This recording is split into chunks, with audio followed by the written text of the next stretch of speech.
All right, everyone, I think we'll get started. I'm sure we're all aware of who we're working with at this point, but I'm Zan Marshall, a project manager for the Complete Streets Design Guide. This is our third set of stakeholder meetings. We've met separately and together, and so now this is just going to recap some of our information, kind of get some more feedback from you guys on some new stuff.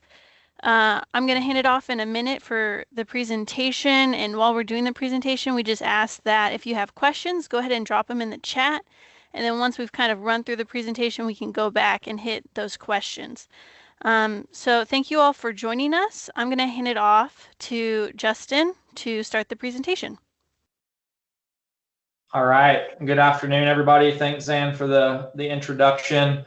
As Zan mentioned, today we're here for our fifth stakeholder meeting, and it's the third one. This one today, we actually have two runs of this presentation, one now obviously at 4 and one again at 5:30. Presentation is the same for both groups. And all three of our stakeholder groups are invited to the presentation today, and I'll go through that a little bit more of what those groups look like once we get there and where we've been. So a little bit on the purpose of today's meeting is just to gather additional feedback. We have had through our stakeholder meetings received quite a few comments, which I'll go through in just a second, but is to continue kind of gathering feedback as we work on trying to wrap up the Complete Streets Design Guide, which we're anticipating getting that completed at the end of the spring this year. And so in a few months, we would be pulling together kind of our final design guide with all the feedback that we've received incorporated, and then we will have one additional stakeholder meeting to kind of go through that. So I wanted to kind of start out today talking a little bit about where we've been and what we've learned from this group on the call today. And so through our various stakeholder meetings, we started out with a kickoff stakeholder meeting, and then back in October we had 3 separate stakeholder meetings with our stakeholder teams. And so as a reminder, those 3 groups are kind of city department groups. So that includes DSD, Public Works, Office of Historic Preservation, and many other groups that have a hand in developing and maintaining our street projects here in San Antonio.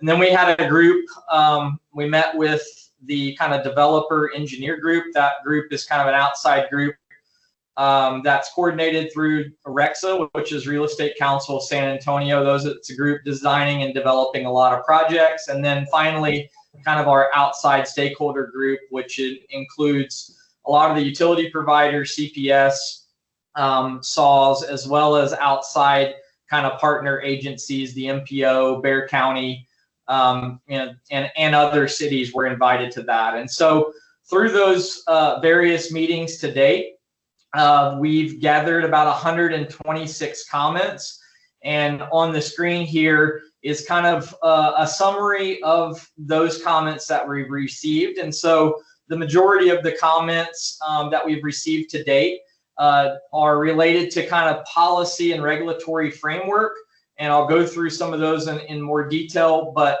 and then an equal part on kind of design and technical guidance. So learning from some of our past projects here in San Antonio and what other agencies are doing and trying to develop this design guide.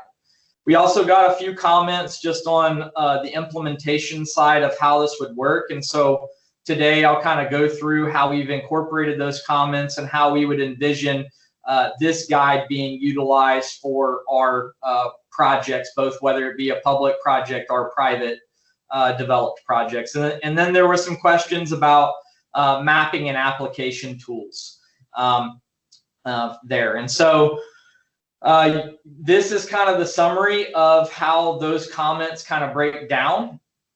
We've broken down the policy and design technical guidance into kind of sub areas as they relate to the design guide, so we can kind of break down them and understand what we need to incorporate in the guide. And so today what I'm going to be doing is trying to go through how we've adjusted what I presented back in October. And so each of the items there that you can see on the screen in bold, and I won't go through all of them here, but those are ones that we have taken a specific look at and tried to make adjustments to the design guide in our recommendations. And so, you know, we are going to be clarifying kind of low, medium, or high density thresholds and where those are at.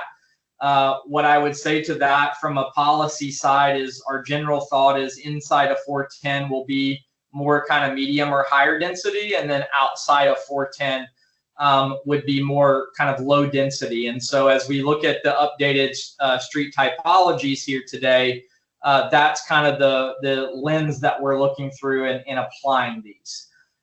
We got a few questions on applicability.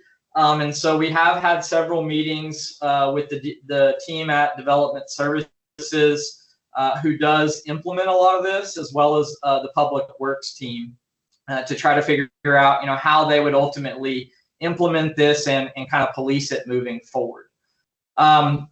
There were some questions, kind of part C here, about the design guidance. So I'll just reiterate that this design guide is aspirational. It is required as a policy driven that was approved by the city council last year. And however, this design guide will not be approved by city council.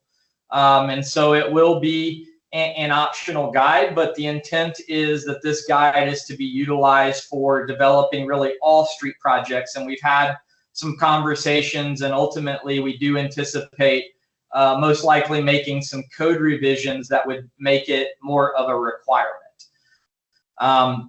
But that is kind of the tentative plan. But one of the things that is really important to, you know, in all of our conversations is we don't want to create the need for additional exceptions and variances, because the city already does spend a lot of time and the consultants from the private side dealing with that. And so we want to make sure it's streamlined.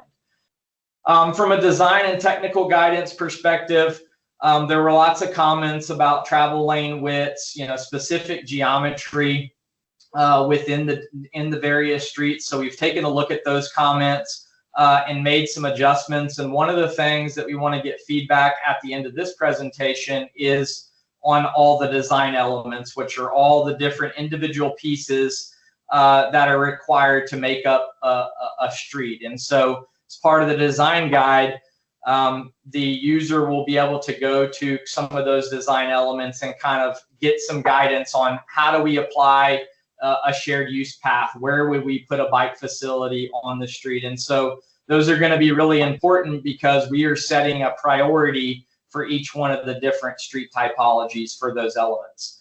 And then I'll talk a little bit about kind of implementation and process.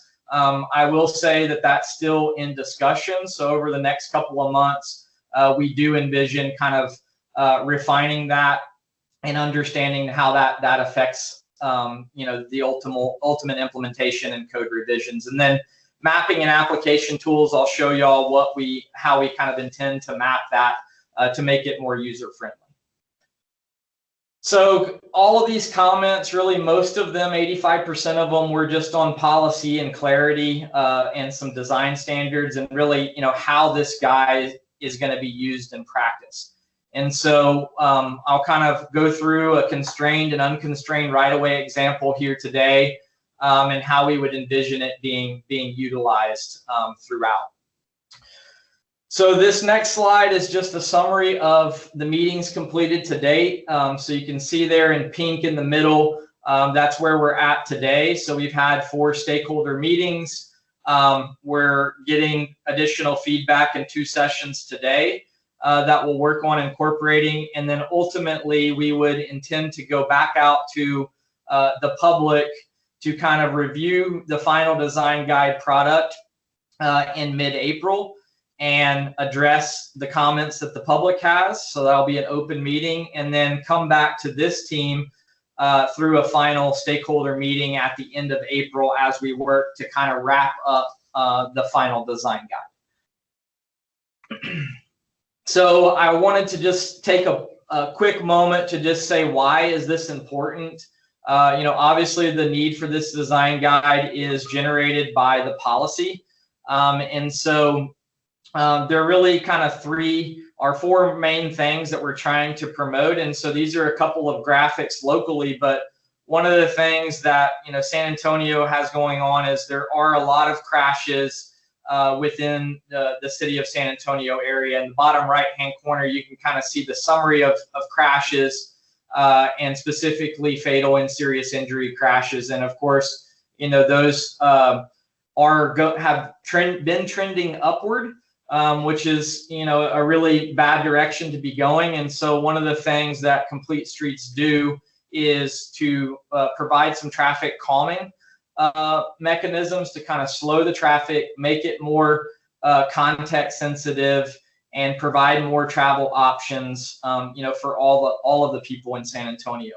Another really important one is kind of the equity of transportation and making sure that we're selecting the right projects in the right areas. And there's a map there from the equity City of San Antonio equity map that kind of shows the areas of need, but making sure that we're selecting the right projects and specifically prioritizing where we need to accommodate bike and pedestrian movement and transit, as those tend to be the more heavier used modes in some areas of town. We also intend for this to boost kind of the economic and development activity. You see a lot of that where the Complete Street projects that have been constructed along Broadway or Main and Soledad in downtown. There's been a lot of economic development in those areas after the projects were put on the ground. And so this is something that we do envisioning kind of supporting the future growth. And then, the city recently adopted their TOD policy, which, will promote some of that economic growth along some of the major VIA projects that are going on now. And then just public health and sustainability. We can't, widen every street out to 6 or 8 lanes to accommodate traffic. And so trying to balance the modes across the region and provide more travel options that promote sustainability and health are going to be extremely important to this. So I'll jump right back in. I think everyone, if you've been on a call before, you've kind of seen this table before. This is the updated street typologies, and what we have done is we've taken the comments that we received through the stakeholder meetings and we've worked on updating this table. And so the areas that are kind of marked in red are where we've made changes to this. And so I'll start by saying in the neighborhood roadway typology, we have added a local street typology. So if you look back at some of the older presentations in shared street, these two were not on the original ones. And so what we have learned from some of the stakeholder meetings is a lot of streets in San Antonio, they don't have sidewalks. Maybe the neighborhood does not want sidewalks in those areas. And so we do need to promote more of a shared street type environment that would accommodate, all the modes within the existing right-of-way that's available along that street. We had a comment on the connector street types. So originally there were only 6 street types. We have broken up the connector street typology into 2 areas. One that is going to be called connector suburban and connector urban. In general, these will be the existing major thoroughfare planned streets. So these are our larger roadways in San Antonio that carry traffic between freeways and to the smaller collector street types. Previously, we only had one connector type, and it also included collector roadways, but we have moved that up into the neighborhood context. in street typology to accommodate those collector streets. From some of our mapping efforts, most of the collector streets that we do have in San Antonio today and are building are within neighborhood areas where we want to have a slower speed, and they're in some more lower density areas of town. But we would provide kind of a separate urban connector street type, and that would also be utilized for kind of higher density areas that are more built out. These are going to be areas where it's very difficult to get additional right-of-way. It may be on the major thoroughfare plan today as a larger arterial roadway, but it's going to be very difficult to get to that ultimate right-of-way footprint without major condemnation of property along those areas, which we know is going to be very difficult in there. And so I'll show in a little bit how we would apply this connector urban in some of those constrained right-of-way areas. And then finally, on the Main Street typology, we do anticipate changing the name of that. I left it as red for now, but we did get several comments related to just the changing the name of that. But generally, that will be used in our higher density areas like downtown, where we want that Main Street or boulevard type feel throughout those areas. And so ultimately, I think what we're trying to land on here is 7 unique street typologies that will allow different functional classifications within them.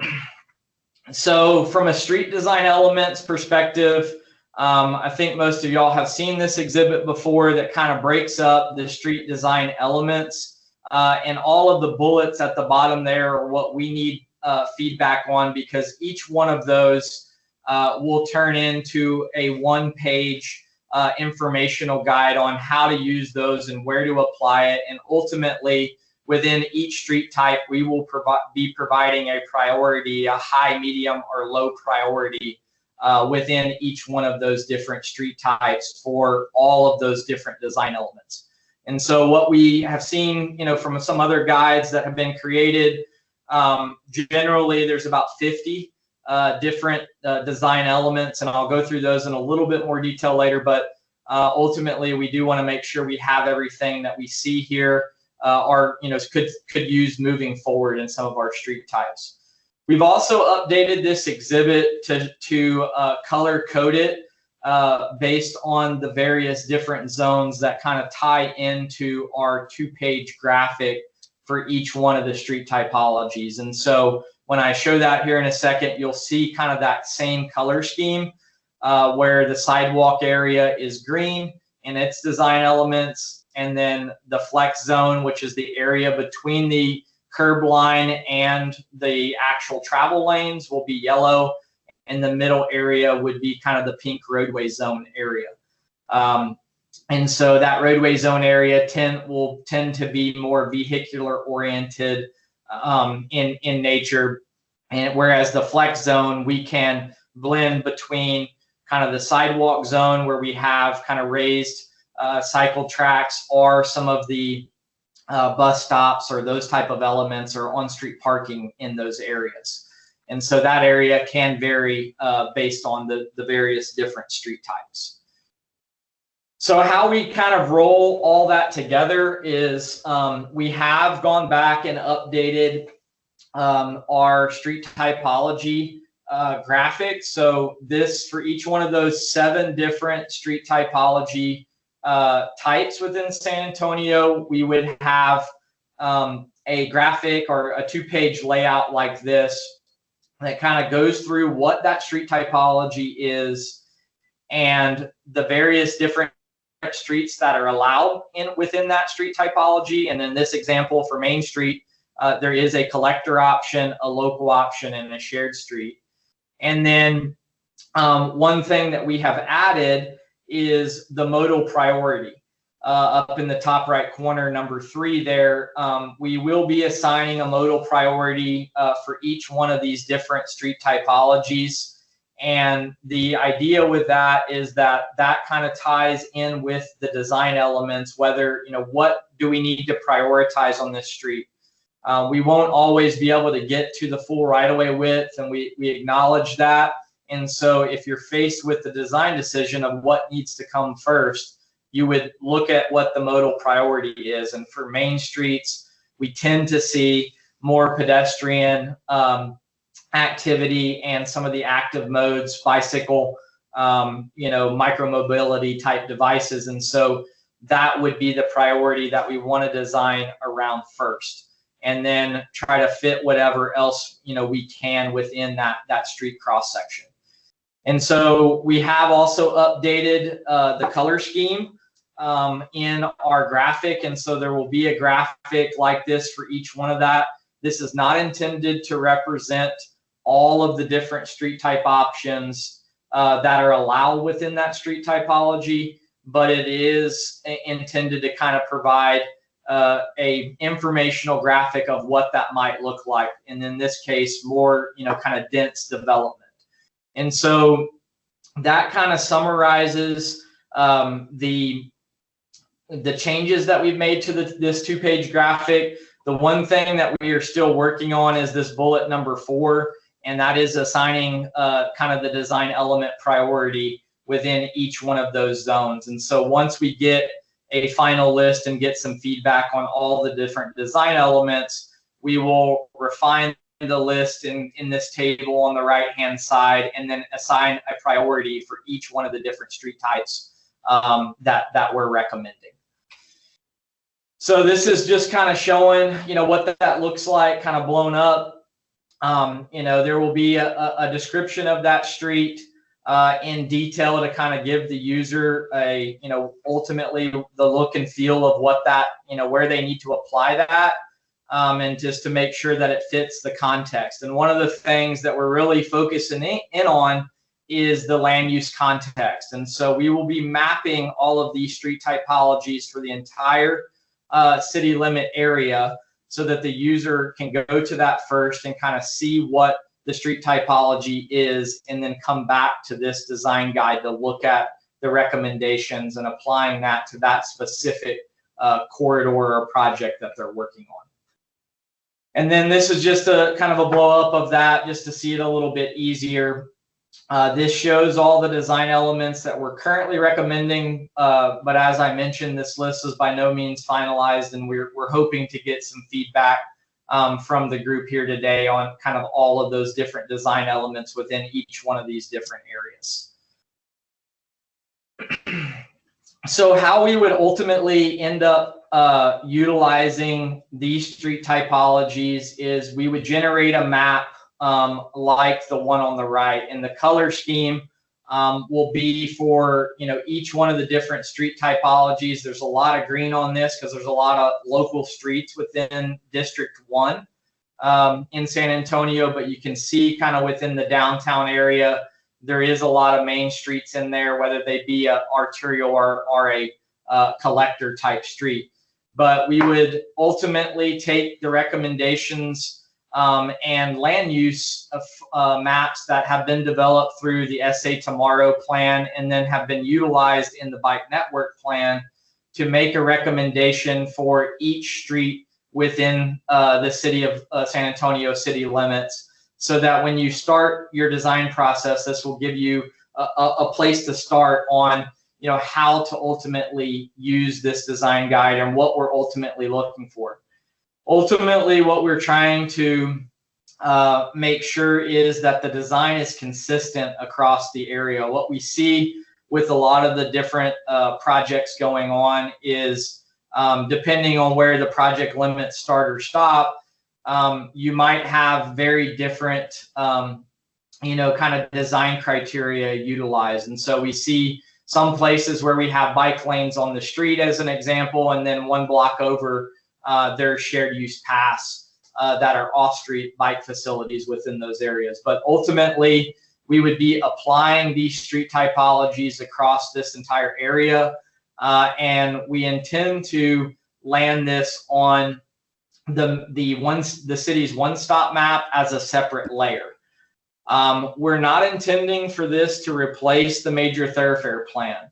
The major thoroughfare plan is still required by federal requirements. And so this would be an overlay that will be used in conjunction with the major thoroughfare plan to provide some design guidance on how to incorporate, complete streets with any sort of project that we have going on, regardless of who the sponsoring agency is of that.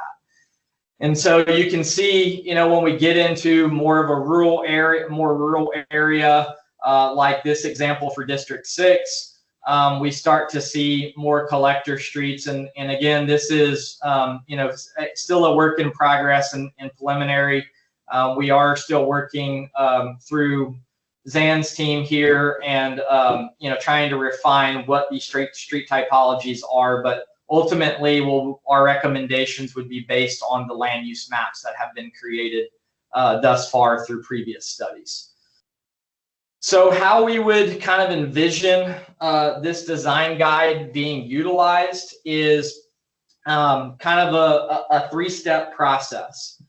And we are still working on developing a flow chart for that. But the first part of that process would be going to the city's one-stop map and looking at what the major thoroughfare plan designation is for that roadway. And then looking at the recommended street typology for that exact street. And so that may tell you that you're on a connector suburban, in a suburban area. And then that would lead you to our street typology table on the right, which I showed previously. And you would be able to see what various different street types you can have within that specific street typology. And then ultimately you would go to the design, the Complete Streets Design Guide, go to that modal, that street typology, and then look at the recommendations to figure out, okay, what is my target design speed? And that's one thing we really want to emphasize with this is right now the process is driven solely on what is the ADT, or the average daily traffic on the roadway. But what we are trying to design around is kind of what is the target speed that supports the other modes and the modal priority that we're trying to, what we ultimately would like this street to look like. And so from there, once you know the modal priority, then you can start looking at the design elements and looking at the priority for that various street type. And then trying to figure out, plan around how you would fit that within the street.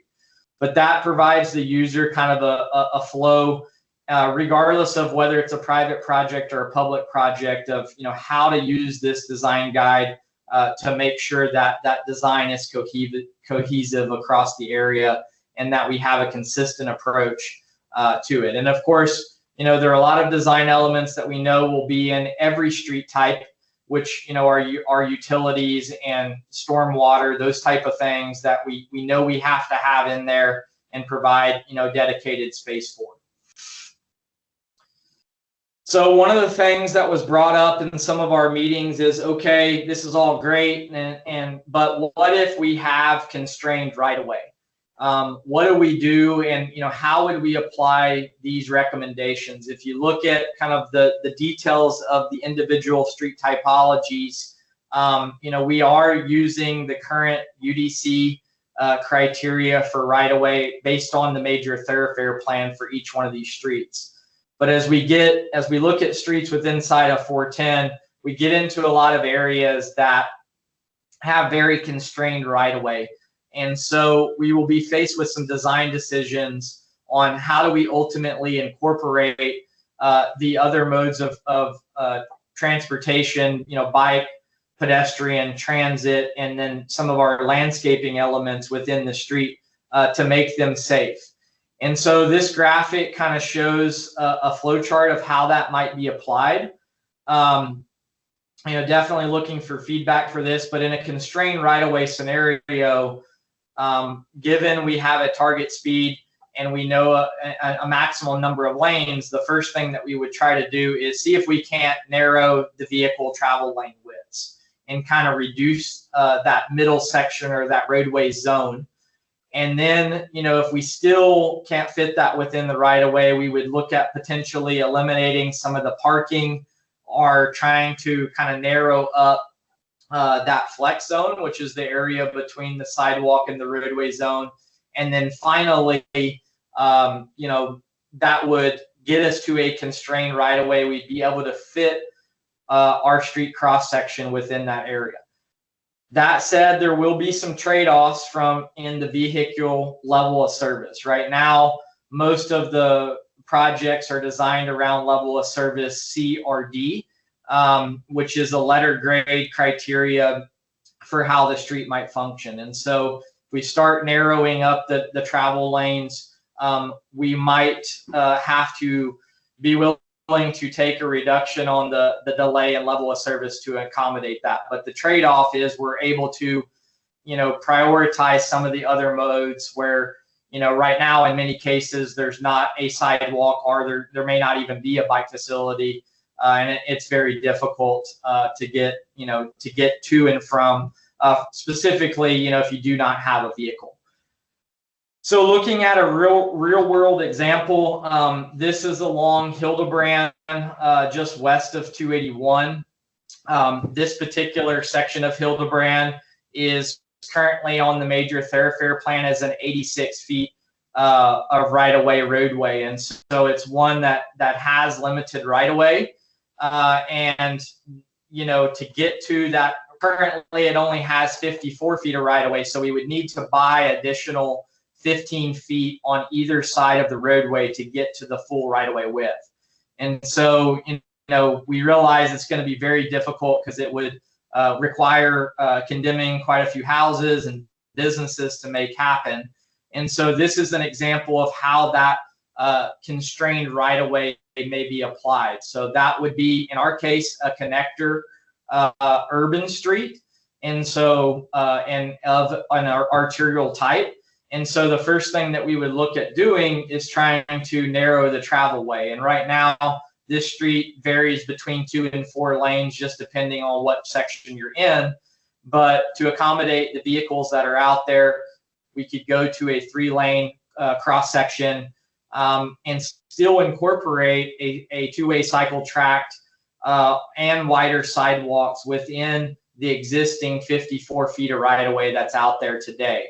And so that's just an example of how that, kind of constrained right-of-way example may be applied.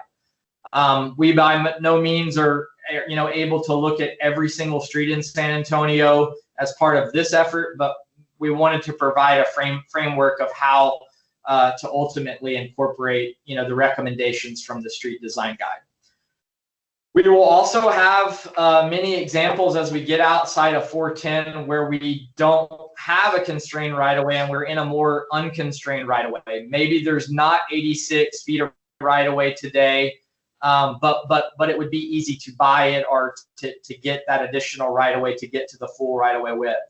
So in those cases, what we would look at doing is kind of the reverse, where we would start looking at widening up the pedestrian zone, followed by trying to provide a dedicated space for bikes, and then ultimately trying to widen up the landscape area, the flex zone, and incorporating dedicated bus lanes like VIA is doing on San Pedro, and trying to incorporate those other elements. But in this case, we would try to be still sticking with the number of lanes that would be recommended for that particular street typology. And so another real world example of how that might be applied is on Hamilton Wolf Road. This is up in the medical center. Right now, that street does have 86 feet of right-of-way, but ultimately could probably get to 100 feet of right-of-way fairly easily without additional buying additional properties. And so in that case, the first thing that we would want to do is start looking at incorporating, a raised median for access management in there, and incorporating some pedestrian crossings in there where today it has a kind of a flush median scenario where a 2-way left turn lane in there. And so that would create kind of the effect of calming the street, because we're going to be, appearance wise, would be narrowing that up. But since we also have additional right-of-way, we're able to accommodate kind of an off-street two-way cycle tract and still have room for separate sidewalks in each direction. And so we are able to kind of separate those modes, which from all the research, shows that it would be, safer for the bike mode to have it separated. Whereas in many cases today, we see, shared use paths being built where the bikes would share the same pavement as, the pedestrians in those areas. And so if we're in an unconstrained case, we can widen things up, still keeping the same number of travel lanes, but making sure we're accommodating those other modes. So kind of jumping forward here, we have gone through and looked at the common design elements. And so in each one of the different street zones, kind of the colorful graphic, the pedestrian zone, the flex zone, and the roadway zone, in each of those areas, these are the ones in pink are the common design elements that regardless of what area you're in, there will be a need for kind of pavement systems and materials. And so what we intend to do with each one of these design elements is to kind of set aside recommendations, on how to utilize these different elements, and then kind of prioritizing them by zone. And so these four design elements in pink are ones that, really would apply to any of those areas. And we know every street will require some utilities, so providing some recommendations and where, the underground utilities, whether it be, SAWS infrastructure or some of the gas lines, CPS gas, or, some of the other utilities and comms within the streets need to be located. So each one of these ones in pink and its subsequent bullets, we envision that kind of being a 2-page recommendations. And so for each one of the different street typologies, we might vary that, with our recommendations. Obviously on a local street, it may be difficult to incorporate, lid design features in some of those areas just due to right of way. So that may have a lower priority if we're, on a more local street, whereas on an arterial, it may be, easier to incorporate. But what we're hoping to get some feedback on is, do we think we, have all the design elements covered within the different street zones? And if there's not, we would like to get some feedback on that, because each one of these is going to turn into kind of a priority for each one of the different street types. So kind of moving forward to the sidewalk zone. So as a reminder, this is the area from the right-of-way line or building face to the curb line. And from, some of the past complete streets design guides, the items in green are the elements that we would envision there needs to be a set of recommendations for within kind of that sidewalk zone. And so we know there will be sidewalks in there. ADA is absolutely critical. So federal requirements. So we want to make sure that, everything is ADA accessible and meeting PROAG standards. We will, have crosswalks and raised crossings within, these areas, and then, pedestrian refuge islands, and then some of our streetscape design elements, whether it be pedestrian scale lighting or roadway lighting. And then a lot of kind of our activation elements which would be kind of benches, trash cans, public art, sidewalk dining, any sort of our kind of architectural elements within, that zone specifically. And we would, provide recommendations, of where those need to be within the 3 individual zones within the sidewalk. Moving to kind of the flex zone, these are, some example pictures, but this is where we do have a lot more flexibility. We will have sidewalks, sidewalk zones on every single street, but this area specifically between the pedestrian zone and the roadway zone, we have a whole lot more flexibility of what goes on in that area. So we can have on-street parking. It's something that we see often here in providing, some recommendations for that. that may also even include kind of ride share, and some via link type areas where what does that need to look like from a curbside management perspective. We also know that kind of freight and car share is a big deal. We're seeing Waymos come to San Antonio, so providing some space in our streets to accommodate those. And then you see an example in the bottom left-hand corner of kind of a parklet. So that's a seating area that would extend into what would be the street now. So potentially taking away on-street parking or potentially even a travel lane to provide a little bit wider sidewalk. And then we will have transit stops in these areas. The picture in the top left is of a floating transit stop area where it's kind of separated from the bike lane and provides kind of that crossing along there for boardings. And this is something similar to what we'll see on some of the VIA projects that are going on. And then in this area, we would also have quite a few different traffic calming and safety elements. And so these are all examples that we would provide some recommendations on. Raised curb areas, corner islands, quick build elements, which are those projects that are mostly signing and pavement marking that would have the tendency to narrow a roadway up to provide that traffic calming element and kind of slow the street down. We are seeing, just with the budget crunches that are going on, a need for putting those projects out quicker. And then it's something that we're looking at doing, on Hildebrand Avenue now. So providing a set of recommendations, on how and when those will be utilized.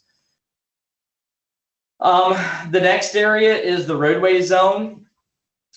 This area can have a lot of different things in there, but these ones in red are kind of the ones that we're envisioning providing some recommendations for right now. So we will have recommendations for travel lane widths, kind of lane reconfigurationing, or repurposing, kind of lane narrowing. If we need to change it from a 4-lane undivided cross section to a 3-lane section. So those type of recommendations. We are envisioning providing recommendations to access management. Those could be through hardened center lines, some permanent turn restrictions, raised medians, landscape medians, or even some median barriers along some of the streets to help control the traffic. And then we will have recommendations for on-street bicycle lanes. These would be really only prioritized on lower speed streets. We definitely see the need to kind of separate the bike mode where we can and protect the bicycle movements, but that won't always be possible. And so trying to provide a recommendation on when we would use the bicycle lanes. And then some bicycle boxes and 2-stage turn boxes, like you can kind of see in the picture there on Main and Soledad. Making sure we're incorporating those elements at some of the intersections. And then finally, we will have a section that speaks solely to intersections and crossings. We see the need to kind of separate this from kind of the general roadway cross section. The intersections and crossings are tend to be where we see a lot of crashes, and so we need to specifically provide recommendations on how and when to use those. And so we have taken these elements. We do envision providing some signal timing recommendations. So a few that we've been doing more recently are kind of rest on red, split phasing, potentially even only providing pedestrian phases and where those are applicable. The city seems to have a preference for pedestrian hybrid beacons, so providing some recommendations on that. We do have a lot of RRFBs in San Antonio, but as of late, we've gone to more, providing some overhead flashing beacons, and because we've noticed that there is better compliance from the drivers, and it tends to be a safer crossing. We also provide some recommendations for roundabouts and corner radius, and specifically on the corner radius, the design vehicles for each one of these different street types. For local streets, our design vehicle may be a via bus or, a fire truck. We definitely want to provide access for that. Whereas an arterial, we probably need to accommodate more of, some of the larger vehicles. And then some of the newer things, there are kind of protected crossings and protected intersections. We are incorporating some protected intersections on the Zona Cultural projects, and so providing some recommendations on when to use those and and where to apply them. So that's kind of a summary of what we're envisioning. We would like to get recommendations. Do we think we have the right design elements for each one of these different areas, or is there anything that we're missing that we need to think about, adding in there and providing some recommendations on? I also kind of wanted to provide some references. So these links are to other cities' complete streets design guides. Each one of these, we do have tool design team on working with us on this project. These are all complete streets design guides that they have looked at, but it's a good reference to look at what some of the other design elements that other cities are recommending and how they're utilizing their design guide if you're trying to get a feel for ultimately where we're headed and what this design guide would look like. So with that, I know we're getting close to time here. So I wanted to talk about quick next steps, and then I'll open it up for kind of any sort of questions that we have in the chat. So as we look at finalizing it, we're getting feedback here today, and then ultimately we'll be moving to a public meeting in the April timeframe, currently targeting kind of mid-April, and then ultimately trying to roll out the final complete streets design guide in the May timeframe. As I mentioned when we started this meeting, we will also have another stakeholder meeting, and we strategically kind of place that after public meeting number 2 so that we can provide this group a summary of the comments received, how we plan on addressing those, and then that way we can move directly into kind of wrapping up the street design guide and get this thing to completion. So with that, I'll open it up for questions in the chat. So Zan, if you can help kind of go through the questions, that'd be helpful. And then I can roll through the slides. Yeah, that sounds good. I'll just start with the first one that I see. For signal timing part, will that also include a leading bicycle and pedestrian intervals approach? Yes, we can definitely include leading pedestrian intervals. We have done that in a couple locations, so we will make sure that that gets added as a signal timing treatment. We have another question. San Antonio uses curbs to convey water. Did I miss any recommendations for a better option?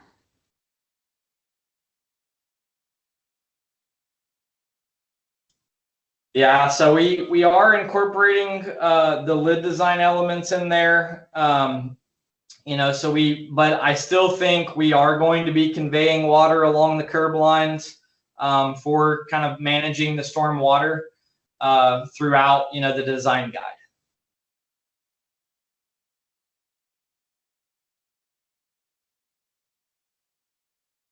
Those are the questions in the chat. If anyone wants to jump in, oh, I see some more.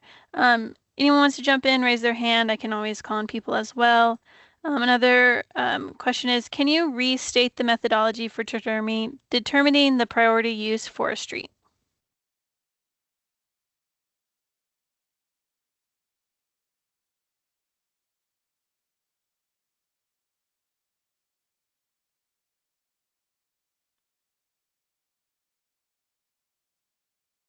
And just, I think you're still on mute.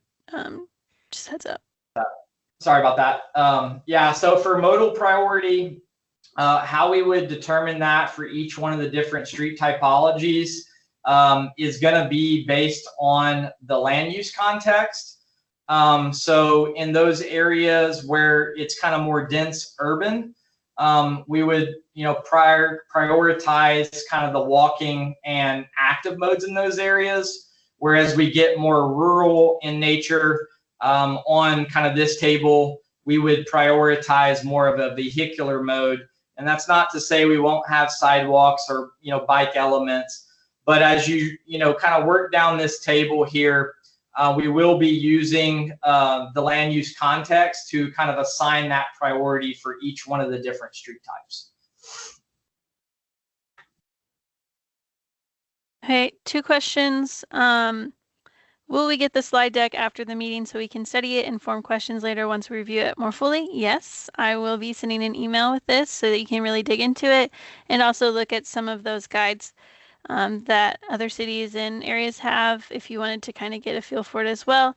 And then the next question is, some of these terms are not familiar to average people. Is there a glossary? Yeah, so there will be a glossary in the Ultimate Design Guide that kind of goes through each one of the terms. We would envision that being kind of in the front end of the document.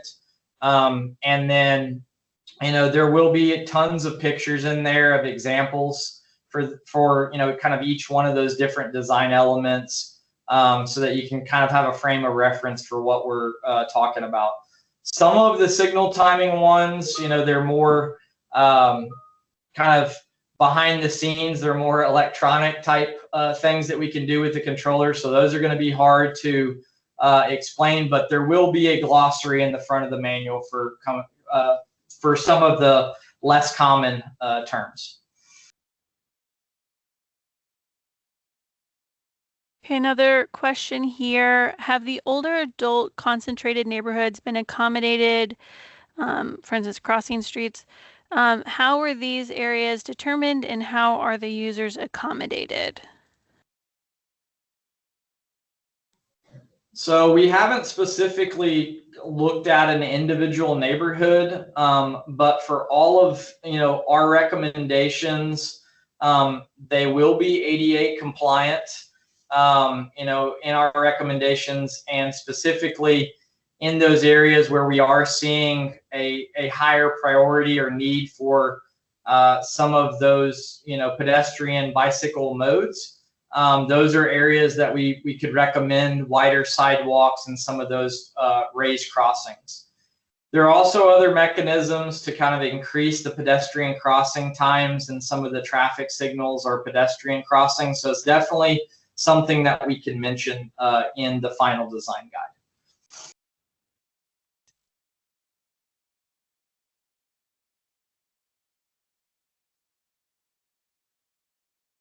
I don't see any other. Oh, here we go. Here's another one. From a connectivity perspective, will there be a maximum recommended distance between marked crosswalks based on street typology?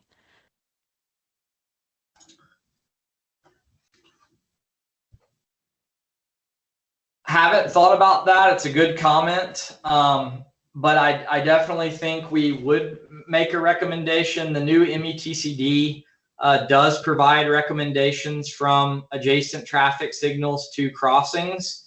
And so it's something we could mention in the manual. But I don't think we would go as far as kind of making it a requirement to have a crossing every so often. Traditionally, we see, the walking distances are around a 5-minute walk, which is generally around a quarter mile, which, typically is what we also try to use for signal spacing. I do know that the new METCD does allow kind of a shorter distance between a signalized intersection and an adjacent crossing. And so we'll definitely can mention that in the recommendations for crossings. Hey, Zan, can you hear me okay? Yes. Cool. Hey, y'all, this is Trent. I've been listening in. I wanted all the written questions to go in first before I spoke up. But yeah, Justin, I wanted to say great presentation, exciting stuff. Thank you very much. And I'm sorry, I'm actually on my bike on our city streets going to pick up my daughter, so I don't have my notes ahead in front of me. But a couple of thoughts. One of the things you mentioned at the very beginning of the meeting was that the document is not going to be voted on by council. So I understand it. It just gives advice. And so one of the questions I had about that is I would be using this doc, I believe, as just an advocate. Is the doc at the end of the day made for public works? So for example, public works has a project, they would be the main user. They would say, okay, we had this project downtown. This is what's recommended for the streets. So that's one question, is who the main user would be for the guide. And then with the idea in mind that it's just advice, it's not going to be voted. It's not the actual way we're going to build our streets. I'm curious, as a group, do we feel like we've been aggressive enough on protecting pedestrians, specifically in the urban core? I mean, I kind of look at it as an outsider. If it's just a guide and it's just, to influence how we build our streets, I would like to see us really double down on making sure that we're protecting all pedestrians and bicyclists everywhere downtown. So that was another question. And I think I forgot my third one, but maybe that's good enough for now. So I'll take your question. Thanks for speaking up. So the design guide itself will be a set of recommendations, and again, it will not be approved by City Council. However, after this design guide is completed, we do envision making some code changes to make it a requirement in some areas, and that would apply to all projects. So in the interim, we do envision public works, developer-driven projects to be able to utilize the guide. Even though this guide itself in entirety would not be adopted by City Council, there will be elements of it that are incorporated ultimately in the city code. And at that point, they would become requirements. The next chance to do that, the city updates their code on a 5-year cycle. So finishing this guide in spring of 26, the next time that we can do that is in 27. And so we are gearing up to try to make some code changes that would make some of the recommendations more of a requirement. It's just that the entire guide would not be adopted through a code revision. As far as the pedestrian crossing question, I do think we need to be a little bit more aggressive, and we've been seeing a whole lot more pedestrian crossing requests come through.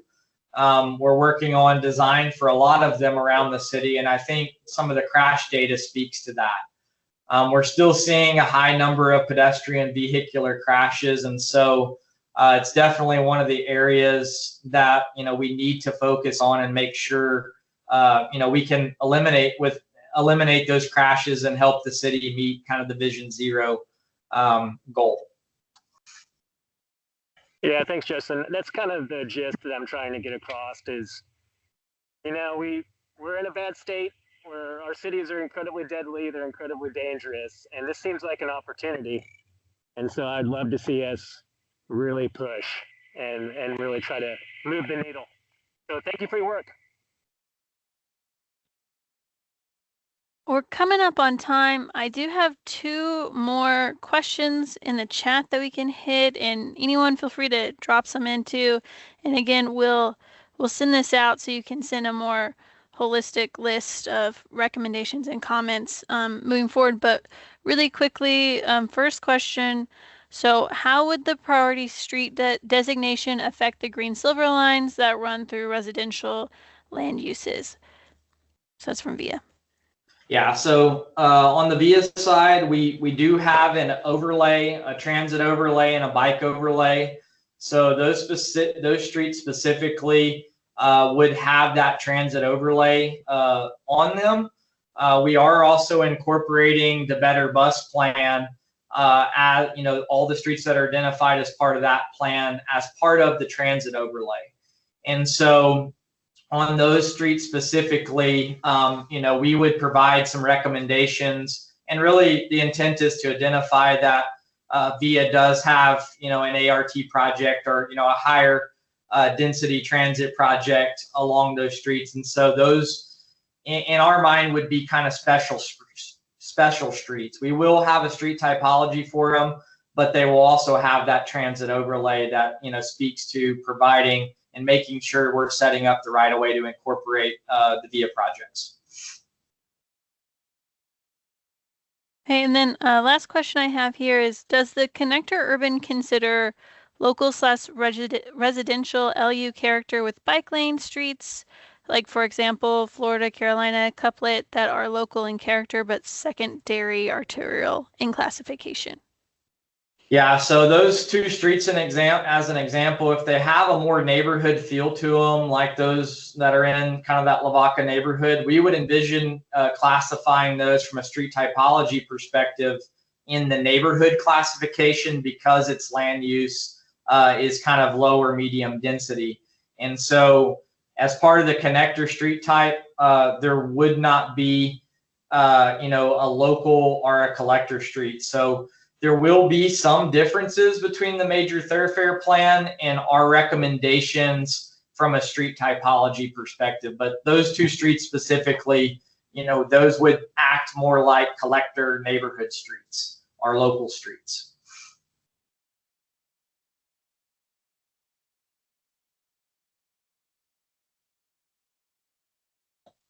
All right, I think those are all the questions that we have in the chat. Again, thank you everyone for joining. I will send a follow-up email tomorrow with the PowerPoint so that you can really dig into it. Again, we're really looking for any feedback on anything we've presented, and especially take some time to dig into those design elements, what's missing, what need changes, or even just things you really like, so we can really kind of emphasize some important things. Again, thank you all. But I'll let you go for the evening, and thanks.